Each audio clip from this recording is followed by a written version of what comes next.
சென்னையில் ஆட்டோவில் தவறவிட்ட 40 சவரன் நகையை காவல் நிலையத்தில் ஒப்படைத்த ஆட்டோ ஓட்டுநரின் செயல் பாராட்டை பெற்றுள்ளது. ஹைதராபாத்தைச் சேர்ந்த நிதிஷ் என்பவர் தன் பையை ஆட்டோவிலேயே மறந்துவிட்டு சென்றுள்ளார். இதை கவனித்த ஆட்டோ ஓட்டுநர் சரவணன் பையில் 40 சவரன் நகை மற்றும் விலை உயர்ந்த டேப் இருப்பதைக் கண்டு உடனடியாக அண்ணாநகர் காவல் நிலையத்தில் ஒப்படைத்துள்ளார். ஆட்டோ ஓட்டுநரின் இந்த நேர்மையான செயலுக்கு பாராட்டுகள் குவிந்து வருகிறது. திருச்செந்தூர் சுப்பிரமணிய சுவாமி கோவிலில் திரண்ட பக்தர்கள் கடல் மற்றும் நாழிக்கிணறு புனித தீர்த்தத்தில் நீராடி நீண்ட வரிசையில் காத்திருந்து சுவாமி தரிசனம் செய்தனர். மாசி மாதம் முதல் சுபமுகூர்த்த நாள் மற்றும் விடுமுறை நாள் என்பதால் திருச்செந்தூரில் பக்தர்கள் கூட்டம் அலைமோதியது. ஏராளமான திருமணங்கள் நடைபெற்ற நிலையில் பல ஆயிரக்கணக்கான பக்தர்கள் கோவில் வளாகத்தில் குவிந்தனர்.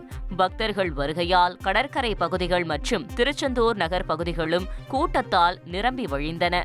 ஹிந்தியை ஏற்றுக்கொண்டால்தான் தமிழ்நாட்டிற்கான கல்வி நிதி கொடுக்கப்படும் என பகிரங்கமாக மத்திய கல்வி அமைச்சர் கூறியுள்ளதை எடப்பாடி பழனிசாமி கண்டிக்காதது ஏன் என அமைச்சர் செந்தில் பாலாஜி கேள்வி எழுப்பியுள்ளார்.